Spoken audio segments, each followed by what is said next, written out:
Hello. So in this video, we're going to talk about Arne Sierens' play Drummers, which I'm reading out of this collection, Dutch Plays from Nick Hearn Books International. So Sierens is a Flemish playwright, which means he's from the Dutch-speaking community in the northern part of Belgium. And Flemish theater is interesting in similar ways to how Dutch theater is interesting, how the theater of the Netherlands is interesting, because there aren't really great Dutch language theatrical traditions, right? There was a brief period in which Dutch language playwriting had a sort of golden age, but by and large, the Netherlands and Flanders seem to have not done much to really promote native drama.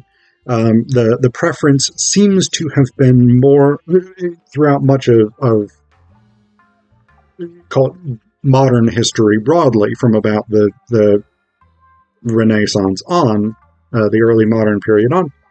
The preference seems to have been for importing great works from other countries, and in particular in Belgium from France, because Belgium has a massive French-speaking population, in addition to the Dutch-speaking Flemish. The Netherlands and Belgium also historically have not necessarily done a lot to really promote drama, and to really promote Dutch language drama in particular. So Sierens comes out of this sort of tradition where the position of Flemish dramatists has not really been all that well promoted. That being said, that's all sort of background stuff. This is not really that important for drummers, or de drommelaar, I think is the Dutch name of the play. So Drummers is not exactly kitchen sink realism, but it's in a similar vein to that, right? So kitchen sink realism was a genre that really proliferated in the 1940s, 50s, 60s.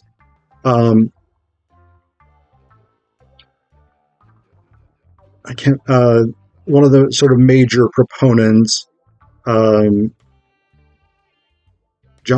Osborne, I think is the name, but that doesn't sound 100% right. But a play like Look Back in Anger, or Don't Look Back in Anger, whatever. I can't remember.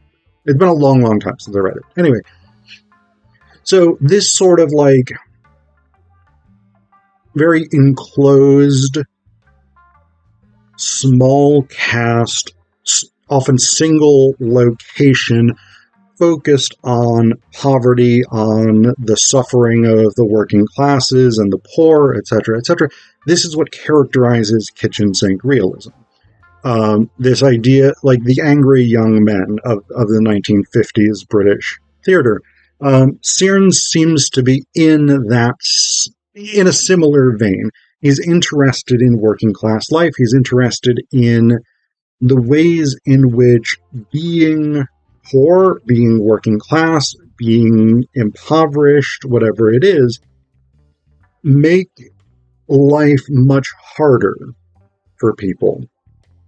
And he explores this not necessarily through a sort of direct, sort of photorealistic style of realism, but through a stylized type of realism. So Drummers focuses on two characters, Paula and Ray. Ray is a music instructor, primarily a drummer. Paula has hired him to teach her son Nick the drums. However, they have a history Paula had dated Ray's older brother, who had been a drummer, Sean. Yeah, so Sean was Ray's older brother. He and Paula had dated when they were younger, and they had very much like a sort of Sid and Nancy type rock and roll lifestyle, doing a lot of drugs, although Ray and Paula sort of debate how much Sean actually did drugs. They had a lot of sexual escapades, public sex, things like this. They were in car crashes. Sean's band had these failed tour attempts, all this stuff. So we get this very sort of conflicted relationship, in part because Ray seems to have had a crush on Paula. And so that makes the contemporary relationship of the play very tense. But they're also divided over their memories of Sean and his band and their sort of assessment. There's one bit, for instance, where they're talking about the recordings that Ray has of Sean's band, and Paula is convinced that they were good, that they were a good band. And Ray, as a working musician, is like, no, they were terrible. None of them played together. None of them were individually all that good necessarily, but they didn't play as a band. Each one of them played as individuals. As a musician, they're terrible. And he sort of, there is this sort of element of bursting the bubble of Paula's nostalgia for this. But we also have all of this sort of occurring within the structure of these working class anxieties about success, about precarity, about the sort of difficulty of pursuing any sort of tenuous lifestyle choice like being a musician. Nick really wants to be a musician. We never actually see Nick, by the way. We do hear him play the drums from off stage, but it really is just Ray and Paula on stage. And so again, it has that very sort of limited, tight, almost domestic feel of something like kitchen sink realism. We get these two characters whose interpersonal issues are framed within the larger confines of their sociocultural situation. But we have these themes of work and precarity introduced really from the beginning.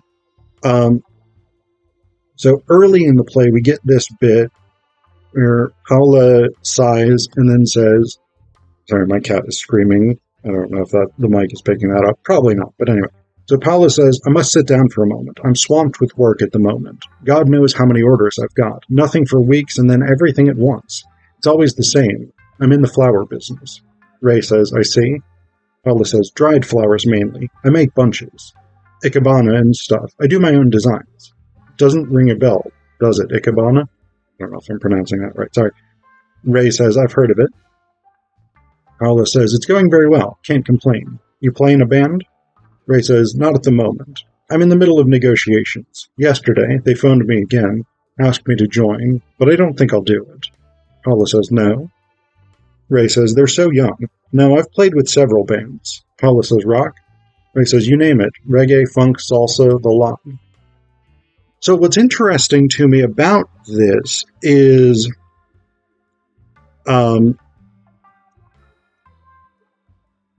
Paula is clearly working, but work is a source of frustration, of suffering in some ways. It is a source of insecurity. paradoxically enough, right? When she says nothing for weeks and then suddenly a ton of orders all at once, this is work as insecurity. I mean, there's this sort of cyclical element to it, and I don't know how much that's sort of genuinely the case. I don't know anything about the dried flower arranging business, but in her telling of it, there is this sense that there's sort of prosperous periods and there's lean periods. And so that sort of inconsistency, that precarity, dominates the thinking of the play. And then Ray is in a sort of similar position. He's been in a number of different bands, but he's not in a band now. He is, as a musician, in a precarious situation, right? He might join this band, and if he does, that has the potential to provide him with money, but he might not join. So again, there is this anxiety about economic situations. And Paula sort of gives vent to this in terms of how she has approached Nick's desire to play the drums. She basically agreed to let him do so, provided he took lessons. Because, she says, I'm glad. Lessons are important. At first he was against it. No lessons, Mom. But I told him, listen here, no failure. If you want to play drums, you're going to take lessons. No failure. I've seen enough failures in my life. No son of mine will turn into one. So that anxiety, that fear of failure is, I think, very much a common and practical one in people whose lives and economic situations are precarious. Failure can mean losing your home. It can mean not having food. It can mean not getting medication if you have some sort of condition that requires medication. There are all of these negative consequences that come with failure when you are in a precarious situation. And so that anxiety really hangs over the play.